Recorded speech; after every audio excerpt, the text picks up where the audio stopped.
Hi, welcome back to Examining Life. Thank you for tuning in to another Thought Experiment Thursday.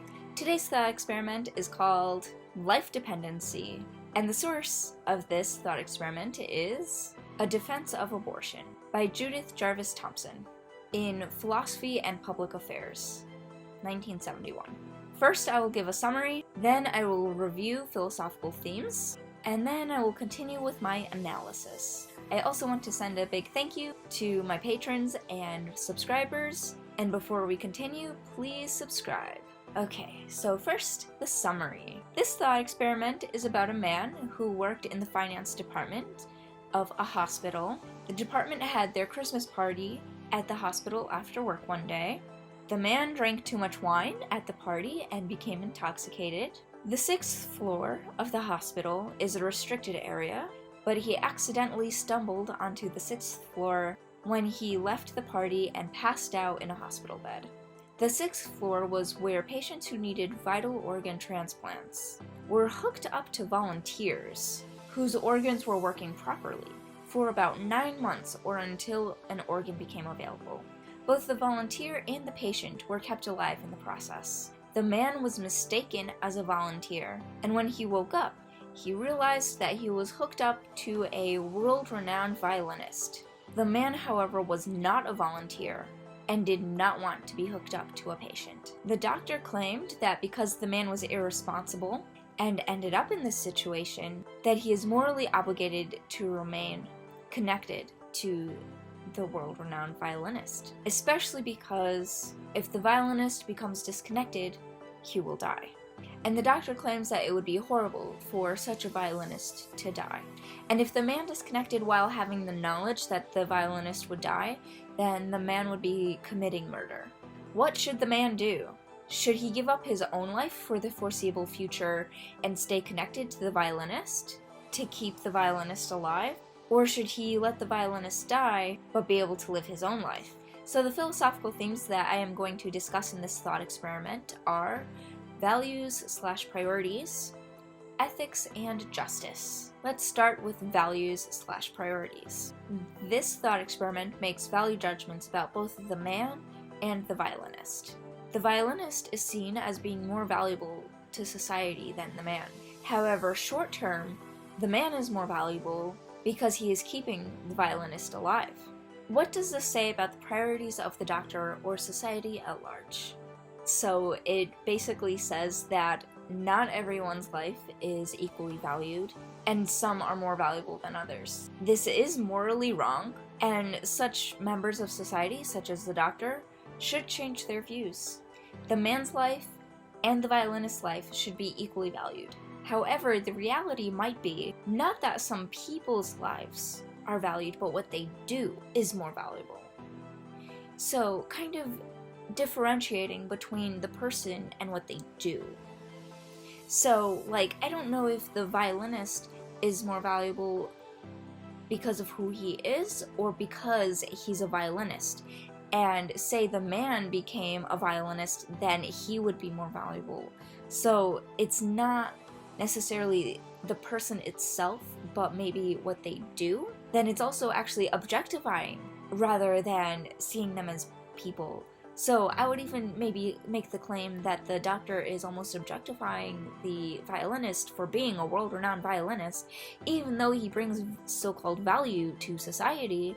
He's only looking at what he does, not really necessarily him as a person.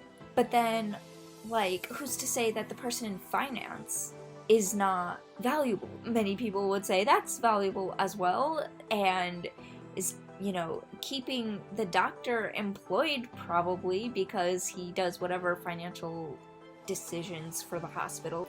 So the doctor shouldn't be so quick to value the violinist over the man who is in the finance department of the hospital, because it's not actually clear that the violinist is more valuable than the man. And to what extent in general does one's profession determine their value in society? And how is value measured? Is it measured by pure monetary wealth? or by the talent one has and the joy that one brings to other people. I can almost guarantee that the violinist, before he was famous or, world-renowned, I can almost guarantee you he had his share of haters where people were like, you'll never make money doing that, or it's a waste of time. But maybe that's why, once he became that good, that he became more valuable, because the chances of someone making it in the arts is usually pretty low. I mean, people do make it all the time, but it's not likely. I mean, so many more people try and fail before they actually make it to that, professional career level. On to ethics. The doctor said to the man, quote, "The brutal truth is, if we disconnect you, the world-renowned violinist, who depends on you, will die. You would, in fact, be murdering him." End quote. The first question that comes to mind is, it seems like he would be murdering him, meaning it would be an intentional killing, but would it be? And if it was deemed murder, would the man face further consequences, such as jail time? And is there anyone else that the violinist could be connected to if the man decides to disconnect himself? That way, the man can go live his life, but the violinist would also not die, because maybe there's another volunteer. The reason why I think it might not be murder, or why I'm questioning whether it would be murder, is that it's not the man who is gonna kill him. It's actually the disease that the violinist has that makes his organs not work that would kill him.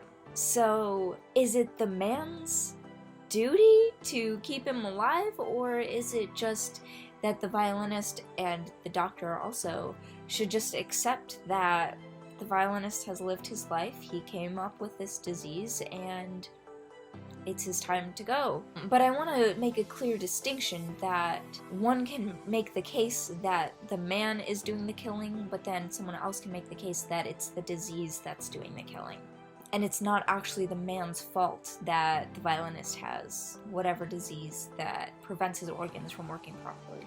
In the quote, the doctor is asking the man to be altruistic. And in general, there seems to be a high value placed on altruism. And the doctor is also potentially making a utilitarian claim that saving the violinist's life will provide the most good for the most number of people, whereas this would not be the case if the man allowed the violinist to die, and only he lived. The man would not bring as much good to society as the violinist would. Furthermore, I want to seriously question the matter of consent here. In most medical situations, signing a waiver or consent form is legally required. Although this was written in the 70s, so I'm not sure if maybe the laws weren't like that back then. I'm not sure, but in today's standards, they can't just hook up the drunk man who passed out on the hospital bed without his consent. Although the thought experiment is not necessarily meant to be realistic, at the same time it's like there's a very sketchy premise missing there where he didn't give consent. So the hospital is in the wrong for hooking him up in the first place. Even if he had given consent, he was intoxicated and could not rationally make such decision, which is still unethical on the hospital's part. If the man was not intoxicated, he would have never agreed to do this. However, he made a mistake of stumbling onto the restricted floor, and now he needs to pay for his mistake, according to the doctor. Which brings us to the notion of justice. While reading this, I imagined a parallel scenario where someone did something wrong and ended up in jail.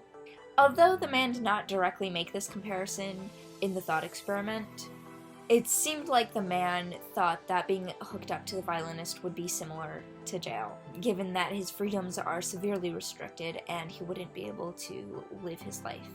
What is justice in this case? The man would say justice is unplugging him and allowing him to go free. However, the doctor did say, quote, "You did behave irresponsibly, and now you're in this position," end quote. And this seems to imply that because the man made the mistake, he has to live with the consequences, which includes giving up his freedom and the ability to live his life for the sake of the violinist. And what is justice for the violinist? Is it simply keeping him alive, finding a transplant sooner rather than later, if possible, giving him maybe priority? Let me know what you think in the comments. Thank you for watching this week's Thought Experiment Thursday.